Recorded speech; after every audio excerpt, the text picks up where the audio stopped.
Kita melempar bara api pakai tangan, yang duluan panas tuh tangan kita sebenarnya. Sebenarnya kan. Iya. Dan kita melakukan self-destruktif atas semua keegoisan kita, atas semua quote and quote gengsi, karena kita nggak bisa memaafkan gitu. Nah jadi ya kita bikin simpel gitu ya, bahwa nggak usah daki-daki lah kalau kata orang Jawa gitu ya. Wah, bla bla bla. Udahlah. Dan ini ketiga-tiganya skill. Dan ada kesehariannya dan kita dapatin gitu loh. Contoh Kang, orang main piano.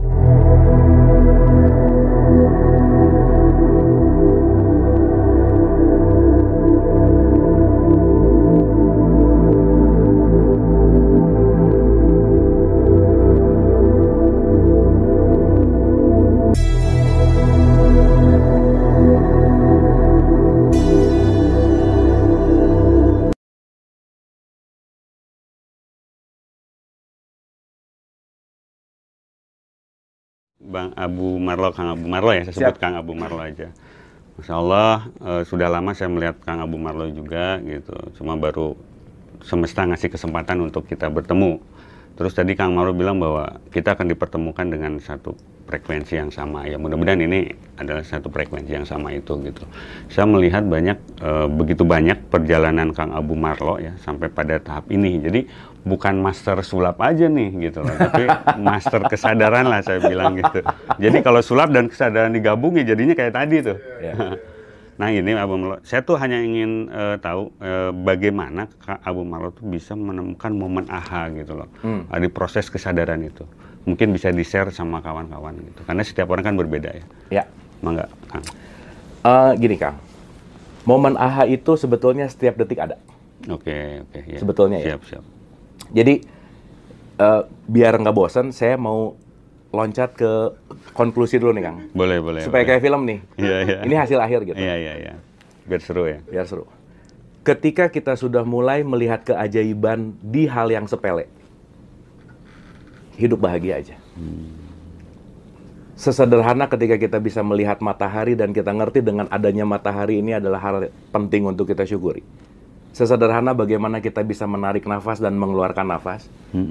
Karena mau punya 10 Lamborghini, 10 villa, 10 hotel, nggak punya nafas, nggak jadi apa-apa juga gitu. Betul. Artinya, semakin kita menjalani semua kepada momen yang namanya aha, sesederhana kita akan pandai merasa cukup sih. Nah jadi si momen aha ini sebetulnya setiap detik selalu ada, cuman kitanya sibuk terus gitu. Iya. Gitu. Jadi ya gurunya udah di kelas, kitanya mabal gitu kalau kata orang Sunda gitu ya. Kitanya nggak mau masuk kelas gitu. Nah berarti pertanyaannya adalah dari semua runtutan sampai ke sini, saya akan mulai dari start di sini Kang. Iya. Momen aha datang dari fokus. Kalau kita nggak bisa fokus, nggak akan mungkin menemukan momen aha. Atensi. Karena sekarang orang fokus itu cuma bisa 8 detik. Baru 4 detik tangan udah pengen buka WhatsApp, pengen lihat Instagram, pengen lihat TikTok, lagi ngobrol, mikirnya udah kemana, baru 4 detik kemana dan lain. Maka banyak meeting yang nggak efektif, efisien karena kenapa? Nggak bisa hadir utuh di sini saat ini. Makanya meeting sih, selesai meeting, hah tadi apa ya? Gitu loh Kang. Iya. Karena kenapa? Kita nggak melatih diri untuk fokus. Dan saya bisa garanti bahwa semua kegagalan apapun dalam hidup, starting point-nya adalah karena kita nggak bisa fokus. Poin nomor 1 itu. Belajar fokus jadi moderator. Jadi sebetulnya untuk berkesadaran itu sangat simpel dan sangat mudah ya. Artinya dengan mensyukuri apa-apa yang ada di depan mata. Seperti Betul. Simple dan mudah, tapi prosesnya perlu repetisi. Iya. Konsisten ya. Konsisten. Kenapa? Karena yang kita lakukan ini adalah merubah program lama, Kang. Betul. Program lama yang udah biasa kita lakukan. Nah, jadi saya selalu mengatakan bahwa gimana pun kita mau ngomongin kesadaran pakai metode apa, ujungnya cuma satu kok. Merubah kebiasaan. Karena kalau kita nggak ngerubah kebiasaan, kita nggak akan ngerubah hidup. Sangat impossible changing life without changing habits, itu nggak mungkin. Maka start point awalnya adalah, kalau saya pengen berubah hidup saat ini, cari satu kebiasaan baru untuk kita rubah. Karena itu starting point-nya. Nah, aha moment adalah proses ketika kita mulai menyadari perubahan-perubahan dari apa yang biasa kita lakukan gitu. Makanya penting banget untuk melakukan hal yang di luar kebiasaan. Baik. Karena itu yang akan menjadi new habits kita. Iya, iya. Itu sih, Kang. Ya masalah. Artinya kadang orang terlalu berpikir jauh itu Kang Abu Marlo tentang itu kesadaran itu seperti apa gitu Iya, kan. iya. Terus apa Terlalu sih lebay bedanya? lah ya. Apalah kesadaran itu apa sih bedanya sama kita tuh berpikir dan sebagainya? Apakah pikiran itu adalah bagian kesadaran atau terpisah? Itu terlalu, padahal sangat sederhana ya kan. Dimulai dengan hal-hal kecil. Kita sadar dengan hal-hal yang paling terkecil. Yes. Kalau boleh saya kasih rumusnya 3 aja, Kang. Iya, iya, iya. Start sama 3 ini. Nggak usah jauh-jauh lah. Mhm. Kesadaran ngomongin inilah, itulah. Wah, jadi sesuatu hal yang jadi ilusif gitu. Betul. Terus kesadaran jadi pengen sakti lagi gitu. Kesadaran jadi pengen kuat dipukul lagi gitu. Ya udahlah sih ya. Tapi pada akhirnya saya menemukan, ya mungkin ini bisa jadi banyak banget sih partikel-partikelnya, tapi saya bisa membuat kesimpulan sangat sederhana untuk menuju kepada kesadaran kamu. Cuman 3 aja. Dan kalau 3 ini dikerjain, garanti deh. Karena nanti ujungnya cuma ada ketiga. Belajar kesadaran dimulai dengan nomor 1, Kang. Berhenti jadi orang pelit, itu nomor 1. Nah, betul. Selesai. Setuju. Mau belajar sadar tapi lu pelit, udah jauh-jauh lah. Iya, iya. Selesai. Nggak bisa. Iya. Karena kenapa? Orang pelit itu cenderung memegang. Ketika cenderung memegang, dia sulit untuk melepaskan. Bener nggak? Iya kan? Iya dong. Iya, iya, iya. Gimana sih kita mau move on kalau megangnya kencang banget gitu? Betul. Itu poinnya. Jadi nomor 1, pokoknya mau belajar kesadaran apapun, kalau masih pelit, quote and quote ya, susah aja. Nah, kalau satunya udah checklist nih, nanti naik ke kelas 2 nih. Ini level 2-nya. Kalau pelitnya udah di-manage, kita akan masuk ke level 2. Ini namanya pandai menahan amarah. Oke. Control the ego. Oke. Makanya sorry ya Kang, punten bisa nih. Orang pelit itu cepat marah. Fix. Ciri-cirinya begitu ya? Iya, udah. Iya, iya. Kenapa? Karena banyak yang dia pegang. Mm-mm. Semakin banyak yang dia pegang, semakin banyak beban. Nggak nerima untuk melepas. Nggak nerima untuk melepas. Makanya nanti kalau kita ngomongin agak holistik ya, ini panjang lah ceritanya. Kan kita ini adalah spiritual yang belajar jadi manusia. Iya, iya, iya. Kalau pakai bahasa agama, roh yang belajar atau roh yang dikasih kendaraan jasad. Dan jasad itu yang bentuknya materi kan. Iya, iya. Pertanyaan. Yang punya bobot, beban, gramasi, kilogram, kan nggak ada. Mas, rohnya berapa kilo? Nggak ada ya. Tapi yang ada berapa berat badan. Iya, iya, iya. Berarti ketika berat badan berbicara masalah jasad, ini berbicara materi, betul nggak? Betul. Jadi kalau siapapun yang lagi denger ini hidupnya berat banget, jangan-jangan terlalu materialistik. Nah, Kurang meruhani gitu. iya, iya, iya. Keberatan materinya. Berat pasti. Kenapa dia berat? Attach, menggenggam. Iya, Makanya iya, nggak bisa beresin ego. Iya, iya. Nggak iya, bisa. iya. Kenapa? Pelit kok gitu. Simpel itu aja. Baik, baik, baik. Nah, saya koma ini. Dan mungkin ini hal yang paling fundamental sih. Dan saya rasa perlu direnungkan. Kalimatnya gini. Manusia itu nggak pernah punya masalah dengan siapapun dan apapun. Kecuali sama egonya. Titik. Musuhnya dia tuh. The biggest enemy adalah ego. Pertanyaan.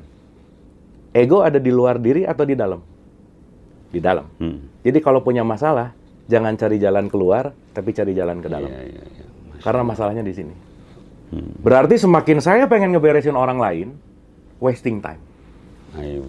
Berarti begitu wasting time, jangan lupa, waktu adalah hidup. Berarti begitu wasting time, Kehabisan. wasting life. Iya, betul, betul, betul. Betul nggak, Kang? Nah, ini nomor 2 nih. Dan ini nomor 3-nya sih, Kang. Udah deh, kalau ini nggak bisa, udah nggak usah ngomongin kesadaran lah. Pelit, Pelit. marah, Ego, ego. ini nomor 3 nih. Oke. Ini saya sebut kunci di atas kunci aja. The ultimate key aja. Yang belum punya nomor 3 ini, cepetan aja. Apa tuh? Nomor 3-nya adalah pandai memaafkan kesalahan orang. Selesai. Nah, Selesai aja. itu yang paling sulit kan kadang. Di Makanya realita, disimpan ya. di nomor 3. Iya benar. Ya kan? Kadang untuk melepas oke lah gitu kan, untuk menahan ego oke. Tapi kalau untuk apa tadi? Memaafkan itu, Ya. itu sulit. Ya, karena semakin kita tidak memaafkan, semakin kita akan muter di ilusi. Makanya Kang, ada 4 stadium permasalahan memaafkan. 1 iri, udah pasti dari situ. Naik jadi benci, udah stadium 2 nih. Yang bahaya udah dengki nih. Oh, itu stadium 3 tuh. Senang melihat orang susah, susah melihat orang senang. Oh, udah aja. Iya, iya. Selesai itu. Dan ini stadium 4-nya dendam namanya. Dendam tuh jadi orang paling bodoh aja. Kenapa? karena tiap hari saya makan racun yang berharap mati orang lain gitu. Karena setiap apapun yang kita rasain, semua impact pertamanya bukan sama orang lain. Kita malah. Sama seperti kita melempar bara api pakai tangan, yang duluan panas tuh tangan kita sebenarnya. Sebenarnya kan. Iya. Dan kita melakukan self-destruktif atas semua keegoisan kita, atas semua quote and quote gengsi, karena kita nggak bisa memaafkan gitu. Nah jadi ya kita bikin simpel gitu ya, bahwa nggak usah daki-daki lah kalau kata orang Jawa gitu ya. Wah, bla bla bla. Udahlah. Dan ini ketiga-tiganya skill. Dan ada kesehariannya dan kita dapatin gitu loh. Contoh Kang, orang main piano belajar sehari sejam sama orang main piano belajar sehari 8 jam, mana yang lebih jago Kang? 8 jam dong. Iya. Karena itu skill. Iya. Memaafkan tuh skill. Semakin banyak, Ya. semakin Semakin lama. saya melatih, semakin saya jago memaafkan. Iya. Jadi kalau sekarang orang ngomong, aku tuh nggak bisa maafin, bukan nggak bisa, pertama nggak mau, udah gitu aja. Ya masalah tinggal mau kan. Mau nggak kita ibaratnya melepas dengan pelit itu kan, Iya. dengan ego itu dan marah. Akhirnya kuncinya itu melepas ya. Melepas. Mau nggak kita kan, Mau masalah. nggak? Memulai nggak? My life is my making. Iya, jam Urusan terbang. mau nggak ada urusan sama Tuhan kan? Iya benar. Karena satu-satunya yang Tuhan nggak bisa bikin kita beriman. Beriman tuh urusan kamu mau nggak gitu. Tapi suka nyalahin ya. Kan jadi Belum salahin. waktunya. Ya, makanya kan kebanyakan diserahkan kepada yang di atas. Oh, Mana iya. yang di atas? Nah, iya. Benar. Nah berkaitan dengan pelepasan Kang Bu, kuncinya kan dari pelepasan ya, hal-hal tadi negatif itu. Nah saya mau beralih ke pertanyaan masalah keberlimpahan. Ya. Nah ada yang mengatakan untuk bagaimana kita berlimpah itu harus kita memang melepas. Tapi ada orang juga yang tidak setuju gitu. Gimana kita mau berlimpah kalau kita melepas gitu. Jadi mohon pandangan Kang Abu tentang itu. Ya. Di hukum semesta itu ada yang namanya hukum perputaran. Ya. Karena everything is flowing, Kang. Makanya ada hukum yang namanya terima kasih. Oke, nemu Kang. Makasih. Ya kan? Terima. Ketika kamu menerima, di situ kamu punya kesempatan Betul. untuk memberikan. Karena kalau aliran ininya nggak lancar, apa yang keluar itu akan menjadi input berikutnya. Siklus ya. Siklus.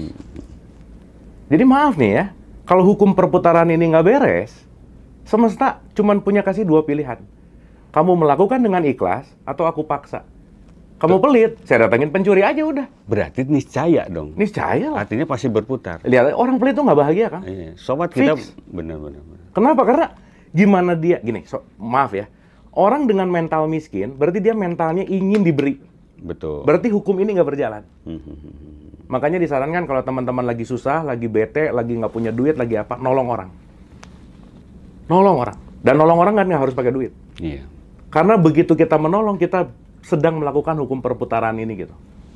Karena apa yang kita alirkan akan kembali. Nah masalahnya kalau kita nunggu ditolong terus, terima, tapi kasihnya nggak ada. Iya. Berarti kita lagi tidak mengindahkan hukum ini gitu. Nah jadi kalau tadi ngomongin keberlimpahan tuh bukan urusan, ya maaf ya, seberapa banyak aku sih sebenarnya. Benar. Tetapi melancarkan semua ini gitu. Supaya mengalir. Supaya mengalir. Makanya kalau dalam konteks ekonomi itu ada yang disebut trickle down gitu. Semakin kita melakukan trickle down itu, semakin kita mengalirkan, semakin alirannya akan lebih baik gitu. Makanya kalau dianalogikan surga itu kan seperti air yang mengalir kan. Betul. Dan mengalirnya itu selalu fresh. Kenapa dia fresh? Karena airnya nggak basi. Airnya mengalir. Mengalir. Tidak tersumbat. Iya. Akuarium. Ya, bukan promo ya. Bukan. Keceplosan nih gara-gara minum aqua. Iya. Akuarium aja nggak pernah dikuras butek kok kan? Iya. Analogi sederhananya gitulah. Ya jadi terlepas mau setuju atau tidak gitu ya, terlepas mau iya atau gimana terserah gitu. Tapi poinnya adalah perputaran itu mau nggak mau pasti terjadi gitu. Sendiri kita sadar atau dipaksa. Artinya putaran itu keniscayaan. Sobat kita berharap untuk kembali. Artinya kita tidak perlu berharap untuk kembali karena itu pasti kembali. Apa yang kita lepas. Iya, ngapain berharap orang hukumnya begitu? Iya, pasti kan keniscayaan. Benar. Ya at least kalau misalnya gimana-gimana, entah nanti sakit lah, entah nanti ina. Pokoknya tetap harus dikeluarin aja, misalkan gitu Kang. Iya. Ini analogi simpelnya aja gitu. Nah makanya kenapa nomor 1 tadi, perputarannya beresin dulu. Betul. Karena gini, miskin itu mental sih. Miskin itu bukan di dompet, di pikiran Kang. Iya. Itu masalah mental aja sih sebenarnya. Aku nggak punya gitu. Mhm. Nah, ketidakpunyaan ini yang ngebuat kita jadi tidak berdaya, quote and quote. Gitu. Nah, akhirnya ya balik lagi ya dalam konteks ini bahwa kalau hukum ini berjalan, karena hukum tuh nggak bisa bohong. Iya, iya. Hukum itu quote and quote adalah keniscayaan itu sendiri. Gitu. Dan itu berpola ya, artinya udah kepastian. Fix. Karena ini semua hukum itu kan satu kesatuan kan. Iya, nggak bisa dipisah. Perputaran akan berkaitan sama tarik menarik. Betul. Tarik menarik akan berkaitan sama tabur tuai. Mm-mm. Tabur tuai akan berkaitan sama energi, vibrasi, frekuensi. Iya, iya. Ini semua jadi satu. Contoh. Pasti sering dengar tentang law of attraction, ya. Nah, udah sering. tuh semua orang law aja gitu. Tapi lupa kalau law of attraction itu berkaitan erat sama law of action juga, gitu. Ini sekarang mau attract sesuatu tapi nggak ngerjain apa-apa, ya nggak bisa lah, gitu. Karena hukumnya begitu, gitu, bahwa segala sesuatu yang ada, apa yang kita lakukan pasti akan menimbulkan impact, gitu. Nah itu Kang Abu Marlo kadang banyak hal materi-materi yang seolah-olah wah gitu ya. Mereka terlalu jelimet ya, tapi lupa bahwa itu sangat sederhana. Ya. Masalah barusan pelepasan kan. Terlalu banyak metode-metode yang harus dilakukan padahal itu sangat sederhana. Ya mungkin ketika seseorang ini dalam keadaan tidak nggak ada ide lah atau apa, karena banyak beban yang nggak dimaafin sih, Kang. Betul. Gimana dia mau dapat ide bisnis baru misalnya, creativity gitu. So, kalau kita lagi banyak pikiran, wah hektik gitu, kreatif mau keluarnya gimana ceritanya? Gitu kira-kira. Kan creativity itu datang ketika gelombang otak kita ada di theta. Iya. Ketika gelombang otak kita mainnya di beta terus, dan di beta itu banyak vibrate atau let's say frekuensi yang di tingkat bawah, gimana mau kreatif? Makanya ngikutin terus gitu. Makanya jadi follower terus gitu. Gitu, Kang. Nah, jadi poinnya ya balik lagi ya. Tergantung kita mau memilih apa sih gitu. Sebenarnya berarti orang-orang yang berkesadaran itu automatically dia memang bertuhan gitu, bisa dikatakan seperti itu. Artinya bertuhan di sini itu dia memahami hukum-hukum pola tadi. Ya. Bertuhan itu bukan pengakuan bahwa Tuhan itu seperti apa, tapi dalam kondisi kita bisa memahami proses itu kita udah bertuhan seperti itu. Gini, Kang, saya mengambil analogi ini bicara dalam konteks yang sangat universal. Iya. Tuhan buat saya adalah kecerdasan tanpa batas. Nah, selesai. Gitu. Dan ketika kecerdasan ini bergerak jadi energi. Dan energi yang memadat jadi materi. Dan semua ini adalah kecerdasan itu sendiri gitu. Jadi quote and quote Tuhan itu ya perspektif ya. Iya. Jadi sekarang ngomong bahwa aku bertuhan, ya oke sih. Ya kalau lu manggil nama-namanya doang ya udah nggak apa-apa aja sih gitu. Tapi pertanyaannya kita ngomong di dalam tradisi Islam misalnya, Kang. Kan yang nomor satu nggak disuruh beriman ya. Iya. Tapi bersaksi. Betul. Menyaksikan. Menyaksikan. Nah, berarti kalau menyaksikan keberadaan itu. Kalau menyaksikan mengalami nggak? Iya. Mengenal nggak? Harus mengalami. Karena sekarang banyak orang yang ngomong nama Tuhan tapi nggak kenal gitu. Buktinya banyak ngomong tapi khawatir gimana? Makanya ada gini, Kang. Kamu percaya Tuhan nggak? Percaya. Tapi saya komain. Seberapa percaya sama Tuhan? Katanya percaya. Tapi begitu seberapa percaya, kenapa khawatir? Kenapa takut? Katanya percaya. Berarti kan bukan masalah percaya atau tidak. Seberapa percaya sama Tuhan. Gitu loh, Kang. Itu sih poinnya. Luar biasa ya. Kita berbicara tentang kesadaran dijawab. Berbicara tentang ketuhanan dijawab. Bahkan berbicara tentang magic mungkin dijawab. Artinya sebenarnya itulah kesadaran. Artinya Kang Abu Marlo itu kayaknya menyadari bahwa potensi dirinya itu bisa potensi yang Tuhan yang alam semesta berikan kita itu kita bisa blow up gitu. Itulah kesadaran gitu. Nah kadang orang tuh Kang Abu Marlo, kami lah itu lupa bahwa terlalu melihat ingin meniru orang gitu. Kehebatan orang, padahal kan kita ini kan satu kesatuan, semua sama. Artinya dalam diri kita pun itu ada potensi. Seperti Rasulullah itu atau Ibrahim lah perjalanan menemukan Tuhan, menemukan jati diri. Ya kita pun kan bisa seperti itu gitu. Itu proses-proses kesadaran. Dan mungkin gini, Kang, kita semua tuh makhluk pembelajar kan. Iya. Jadi saya rumusnya tuh ATM sih. Amati, tiru, modifikasi. Kan mau nggak mau ya, semua tuh inspiring kan. Betul. Tapi inspiring itu jalan untuk menemukan dirimu gitu. Karena nggak ada yang sama, Kang. Kita tuh kalau disadari loh, Kang, kita ada kesini gitu. Audisinya juga 300 juta sperma, bayangin, Kang. Audisinya. Iya. Dari 300 juta sperma yang lolos 1 coba. Berarti 1 berbanding 300 juta untuk bisa masuk ke sini. Berarti kan betapa dahsyatnya kita hadir ke sini. Dalam konteks semua di wilayah semesta raya ini tidak ada yang tidak berguna. Semuanya punya peran. Iya. Semuanya punya perannya masing-masing. Makanya kalau peran itu kita sebut casting, kalau hidup pengen lebih tenang dan bahagia, jangan nyuri casting orang. Udah gitu aja. Nyuri casting orang tuh capek. Iya. Kenapa? Karena kita berusaha untuk menjadi orang lain. Contoh, Kang. Saya perlu 41 tahun untuk ketemu akang-akang di sini semua. Persiapan saya 41 tahun loh. Percaya. Ya karena umur saya kan 41 tahun. Artinya, pertemuan ini ada setelah saya mengalami semua perjalanan 41 tahun, saya bisa cerita ke akang. Bisa cerita ke teman-teman.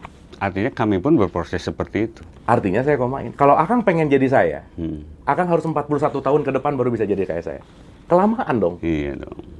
Betul nggak? Iya. Itulah kenapa kita didesain untuk saling memberikan inspirasi, di mana kita semua tidak ada yang tidak berharga, Kang. Maka saya selalu, ya guru saya tuh selalu bilang gini lah, Bu, kamu udah mau lulus S3 misalnya, kamu udah tahu baca inilah, kamu ngerti ini tips 1 aja. Jadilah pemula terus, dia bilang. Jadilah ngerasa nggak tahu apa-apa, nggak bisa apa-apa, dan bukan siapa-siapa. Kenapa? Karena kalau kamu ada di situ, semesta pasti akan memberikan ilmu yang akan sangat bermanfaat. Karena hanya orang yang mengosongkan gelasnya yang akan diisi air gitu, Kang. Betul. Itu sih poinnya. Gitu. Kang Abu, artinya gini, tadi Kang Abu bilang, apalah gunanya ketika kita hanya loa saja tanpa action ya. Saya melihat perjalanan Kang Abu seperti itu, mencari. Nah, dalam proses pencarian itu, Kang Abu, pasti bersilaturahim lah dengan artinya orang-orang yang satu frekuensi gitu loh. Orang-orang yang sinergi dalam pemahaman, entah guru, entah murid. Nah, ya ini hanya ingin berbicara, ada memorial tentang seseorang yang di mata saya itu luar biasa, dan Kang Abu itu mengenal beliau sangat. Dan terakhir saya lihat tuh di podcast dengan Kang Abu gitu. Pesan kesan apa tentang beliau, dan apa sih sebetulnya ada benang merah yang ingin beliau sampaikan. Mudah-mudahan ini menjadi pemahaman buat kita semua.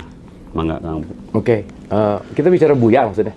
Iya. Salah satunya ya? Buya, ya. Okay. Buya Syakur salah satunya. Ya, gini Kang, pertemuan saya sama Buya Syakur tuh gimana ya? Saya kalau ingat beliau tuh kata-kata terakhir sebelum beliau wafat gitu ya, yang tepat 1 bulan sebelum beliau wafat tuh kita syuting bareng, Kang. Iya, saya lihat itu. Dan di situ kita banyak cerita tentang perkembangan pendidikan Indonesia lah. Dan kita sama-sama quote and quote lah ya, kalau pakai bahasanya agak putus asa, Kang. Quote and quote ya. Ngelihat fakta apa dan lain-lain. Nah, kita tuh merencanakan, jadi 2 minggu sebelum beliau wafat, next 2 minggunya itu harusnya saya ke Cadang Pinggan tuh. Mau starting satu program untuk panjang lah cerita. Iya. Dengan beliau program. Dengan beliau. Dan itu udah direncanakan, wah udah deh pokoknya perfect aja.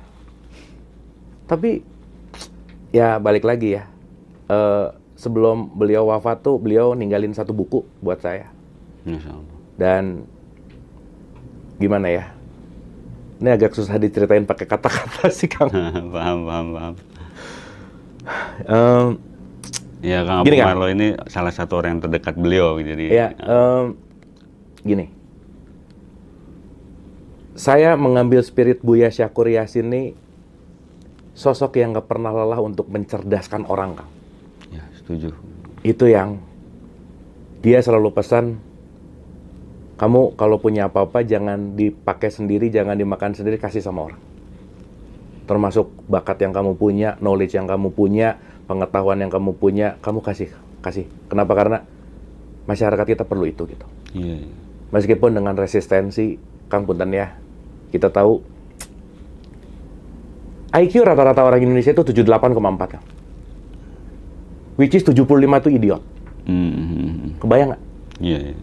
Betapa sangat sulit menerima hal yang esensial, sangat mudah terprovokasi, udah deh, Itu kita bicara fakta gitu. Di mana kita bicara dengan kebanggaan religiusitas yang tidak dimasukin dalam sebuah kesadaran esensi nih. Akhirnya ini menjadi sebuah alat lah gitu. Dan